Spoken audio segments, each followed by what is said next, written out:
Hi, and welcome back to LUX Chats. I'm your host, Steve Mack, and today's guest is exceptional. She's an author, she's a sales strategist, she looks after professionals. Not only does she deal with the way in sales, but actually makes you feel good. Today, I want to say welcome to Frances Pratt. Thank you for joining us. Thanks so much, Steve. Lovely to have a chat with you. All right, so sales strategies, professionals and everything. Where do you want to start? What do you dig? Let's do a deep dive. Yeah, so I probably want to start where people get it wrong, because lots of people, and yes, I work with sales teams and sales professionals, but what people I love to work with are those that kind of find it a bit icky or it just doesn't flow as well as it should. And where I start with that is I help them understand why, because I think, like all of us, once we understand what the mental model is that's producing that, then we can move past that. We can create new actions. So one of the things I call that is crocodile selling. And so are there crocodiles still on Earth? Yes. But that doesn't mean we're in the age of the dinosaurs. So if you think about sales methodology, people think, oh, I've got to be talking a lot, I've got to be pushing, I've got to be trying to trick the other person into buying from me, all of the things that are kind of characterised by that used car salesman idea. And so I want to flip that on its head. And so I help people with a model of selling that's around listening.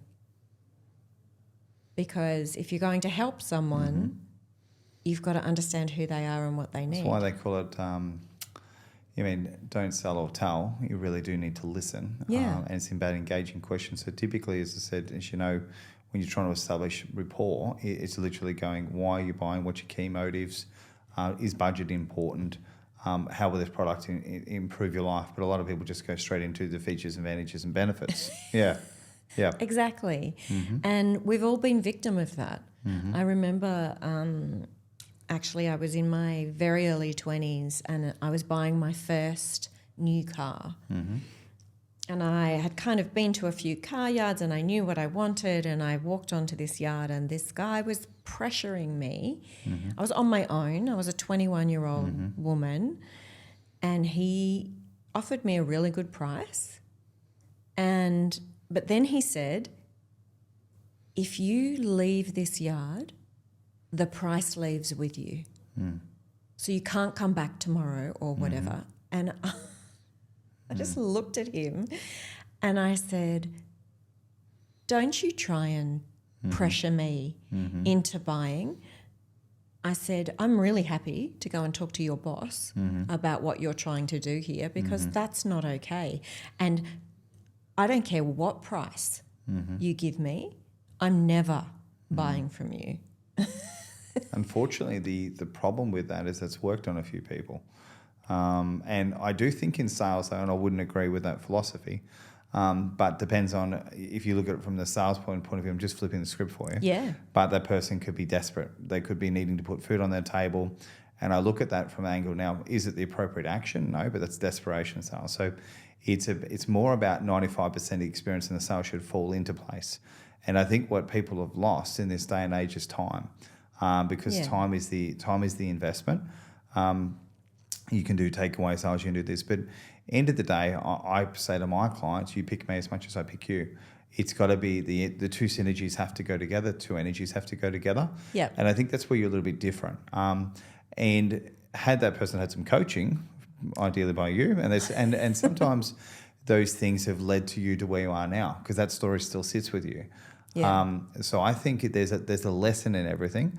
The person didn't get the deal, so you've bought your car elsewhere. But it's worked at some point, and unfortunately there's sales scripts. That's it. So if I ever have someone script me, I like to, if they call me, I like to see if I can, hey, it's a nice day. Yes, and then, well, is it, whereabouts are you from? Can I have your name? Is this Throw Steve? them off. And I'm like, and what's your name? Oh, cool, excellent. What flavour ice cream do you like? It is fun. I actually did hire someone one time that called me, was that good. I actually said, you've got my number, call me after you finish doing your calls. And I hired the guy who's doing 100 calls. His name was Cam. He's doing 100 calls a day for me. He was just super efficient. Yeah. So it is surprising. So let's go into, so obviously you're going into the character. So typically what's happening, you're meeting a director or CEO, and normally comes from the head down anyway. Yep. So you're establishing what's going on in their mind. Yep. Because unfortunately that boss is probably the same person that's taught him those scripts.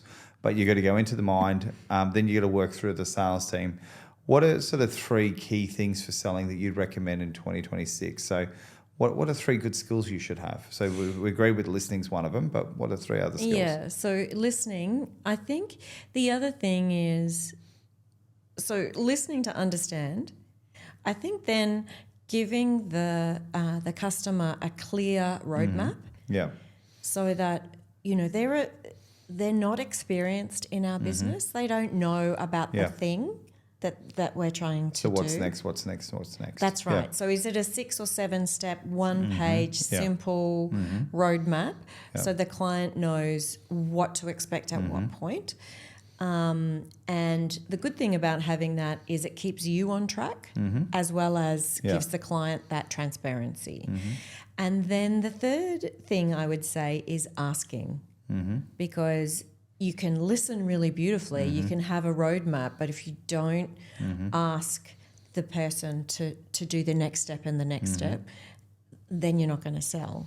And I actually wrote a post the other day about that because in my book I use The Wizard of Oz as the theme. And so I wrote this post about, well, what would have happened if Dorothy had never been introduced to the Yellow Brick Road? So she lands in Oz, maybe she married a munchkin, maybe she had some baby munchkins, and she just somewhere in her thought, I'm sure I was made for more. Yeah. Maybe she was happy with the munchkins. Maybe. Yeah. It's Dorothy. Anyway, so, and I think that's the way of the sales process too, but I do think it's adaptable. There's a few things that and we'll just touch on here, but there's obviously auditory, so there's spoken word, then there's written. Some people are visual, highly sensory, experienced, and sometimes most importantly missing the decision maker, which is, I mean, you could be totally talking to the wrong person. So it's important to establish the budget, the timeline, and some of these other key buying motives. What type of professionals are you typically coaching or dealing with? So I really love working with really technical experts. So they can be, I spent 17 years in IT sales, so IT, but lawyers, risk consultants, accountants, finance, anyone who's trying to deliver a message to a client from a very technical aspect. And the thing I really like about that is they're really good at what they do, but they can't often translate that in a comprehensive, really easy way with their clients. And often what they'll find is they get to the end of the sales process and they'll have lost that sale because they haven't asked some of those fundamental questions, like who was the decision maker, and what's the timing and the budget and all of those sort of things. And I think the other thing is because they're not skilled in sales, you know, often people will say, oh, we don't have a budget. And so I help people understand, well, that's okay, but then you need to frame it and say, well, is it a $10,000 thing or a $100,000 thing? Give me some idea of what type of value would be something we might get across the line here. And normally the person that you're talking to would give you an indication around that. And if they can't, that's telling you that. And do you prefer to sell in product or services? Oh, services. Yeah, services. B2B services. Yeah. So retainer-based selling almost, so like $1,200 a month or $2,000 a month, or do you prefer that sort of stuff? So services like a, for example, like an ongoing, like a coaching program, or sure. Lawyers can own finance brokers. Well, finance brokers are different, but lawyers can be on a retainer. Yes. Which is good. So whether it's project-based or retainer-based, one of the key things that I focus on is how do we get more business out of the clients that you already have? Yeah. How do we use the clients that you already have with referrals and other things? And then how do we use the experiences that you've had with the clients that you've loved the most to attract those people into your business? And how do you share those messages? So, for example, myself, I do events and I suggest to other people, take out your top 8 to 10 referral partners and take them out for dinner or do a breakfast or a coffee and put them together. How do you wow your referral partners? Me personally? Yeah. So I think that it comes down to 3 things. One, manners. Just say thank you. Important. And that can follow on with, because thanking them, maybe they're not a dinner person or maybe they're not a breakfast person, them. Yep. you know, so we want to acknowledge them in a way that actually suits them. I actually heard a speaker the other day who doesn't drink alcohol and he speaks all over the place and people are constantly giving him bottles of wine. And then 20 years ago, one particular company that he did some work for gave him exactly the coffee that he loves in a beautiful, package. Yeah. And he still remembers that one. Why? Because it was tailored to him. Soy latte. Sure. So, and then I think the other thing is you've got to ask. Yeah. Lots of people don't. I call it getting crunchy. So people go, "Oh, I'd love some more leads." Yeah. And I go, "Well, what leads for dogs? Leads for, you know." So you've got to be specific, and the more specific you can be in your ask, the more able that person is to go, "Oh, I know that person." So specific beats general. 100%. And I think one of the things missing in so we're focusing on leads, but it's simply going back a step, but it's simply follow up. So touch points. So I have a certain amount of touch points. So it might be phone call to text to WhatsApp to social media to then and a third party touch point. So we can talk about that. Yep. And but third party touch point could be, for example, a PA. It could be another sales professional. Yep. It could be an industry expert. It could simply be the receptionist just doing a check-in. But I think what's important to build around the sales process is some people are straight B2B or B2C and they're missing the experts around there. So you build an experience around them and what you do is presumptions are. You assume that the business is already happening and you start working through the process. Yeah. Sometimes I feel people complain about not having enough customers. I'm like, well, when did you last call your customer? Yeah. And, you right back at the beginning, we were talking about people acting a particular way because they're desperate. Yeah. And one of the things, the rules that I teach people is what I call a rule of a third. So if you have a sales goal for $100,000 this month, then you need to have $300,000 in your pipeline because a third will say yes, a third will say no, and a third will delay. And then once you know what your sales cycle is, you know exactly how many meetings you need to be having to top that up again for the next month or the next quarter. And so having a rhythm and a routine around sales takes out that feast and famine, which is where often the desperation comes in. I have 20 appointments this week, so you're saying I've got 6 sales in the bag? Well, based no, on the third? No. So what I'm talking about is you need to have 300,000 worth of proposals in play. So a meeting might turn to a proposal. Yeah. It depends on your percentages at that end. They're pretty strong. Yeah, I work in, and some people work differently, but I work in appointments versus, transaction. Because then I'm not treating just necessarily as money. I look at converted sales, 100%, but which is completely different anyway. But I do think it's important to track those calls, appointments, and touch points. Definitely. So you're obviously an author as well. So you've written a book. Yes. It's pretty exciting. We might give away, thank you, Frances, but we're going to give away a book to somebody that writes under the LUX post. What word are they going to write under? Yellow Brick Road? Sure. Yeah. So for the first person that comments under this post when it's released on Instagram, will get a free copy, signed copy of the book and a consultation. Absolutely. So it should be cool. So talk to us about the book. So the book is called More Sales, Less Marketing, How to Take the Yuck Out of Selling. Yeah. And how long did that take you to write? 10 years. It's a long time. Well, I started 3 books. Over a 10-year period, I started 3 books and finished 1.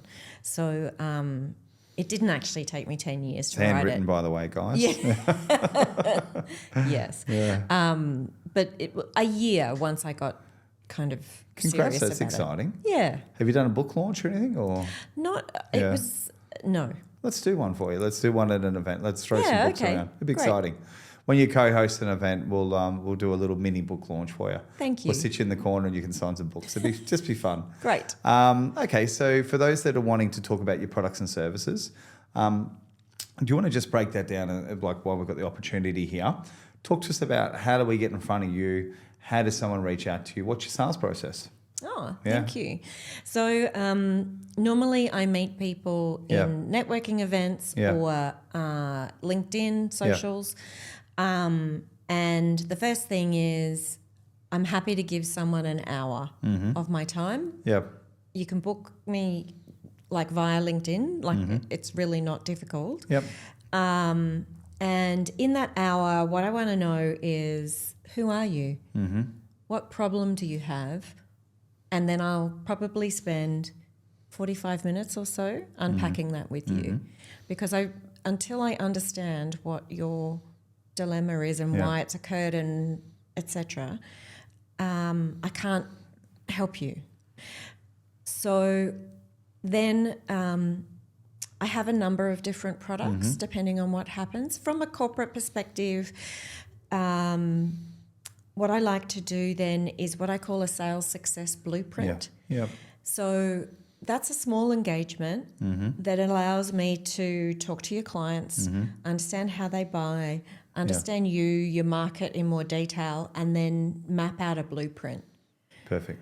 And often what I find is that you might think that your clients are really price sensitive, for example. I did one of these last year and he said, dentists are really price sensitive. And I said, okay. But actually his competition were 3 times the price. So even though maybe they are price sensitive, but you've got lots of latitude in your pricing. Yeah, definitely. So you can play with that. So sometimes what people think is their problem, and he was really worried about margin, isn't actually what their problem is. So I'm really love crafting a sales system that actually works for the client, for the company, for the team. And how do you deliver that? Is that when you do a success blueprint, you've gone through, you've done the work? Is that in a 1-page? Is it in a 5-page report? Or how is that delivered? Normally about a 20 or 30-page report, because I like to educate. Yeah. So if I'm using Blue Ocean strategy or if I'm using Porter's 5 forces, I'll explain how I've come to the conclusions. Cool. And then what I do is I map out a 12-month growth plan based on the blueprint. Yeah.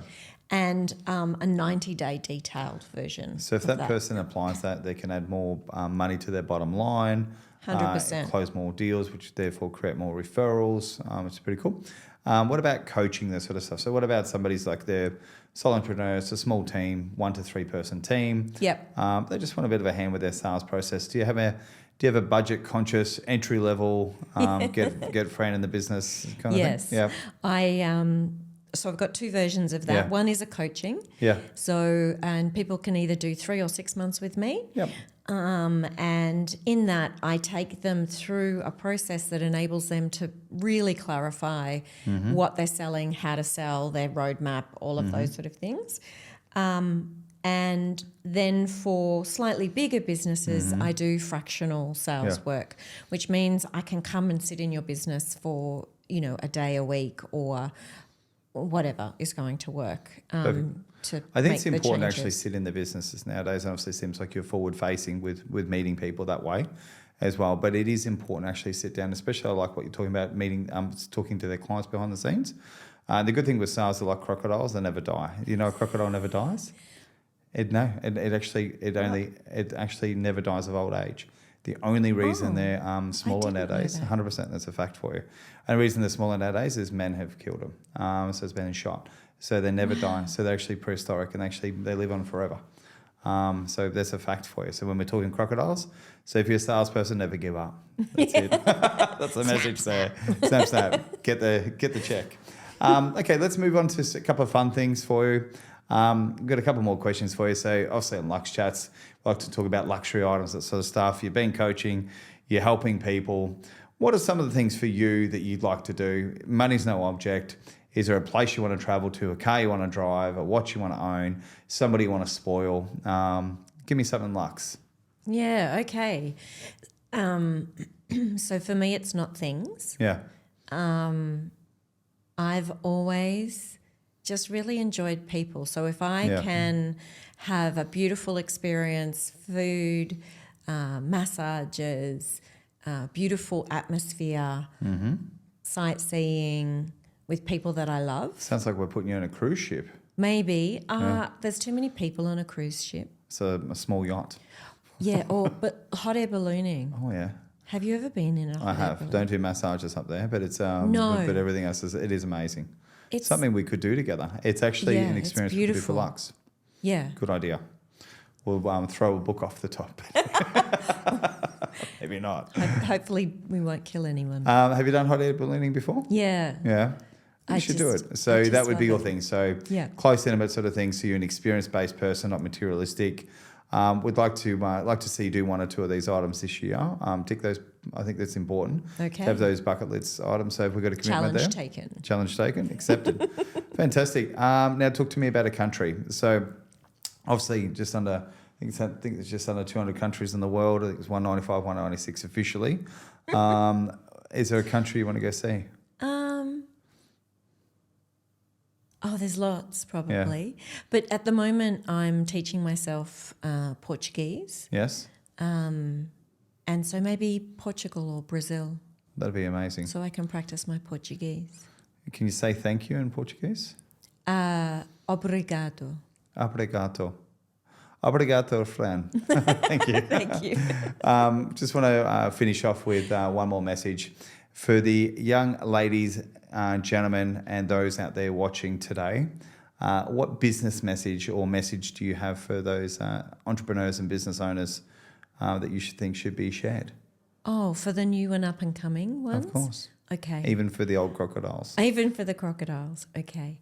So the number one thing that I would like to share is if you have an idea, then go and talk to your clients or potential clients. There's no point spending hours and millions of dollars or even $10 on an idea that nobody wants to buy. So map it out on a piece of paper, come up with a concept and go and talk to 4 or 5 potential clients and just watch how it changes in their light.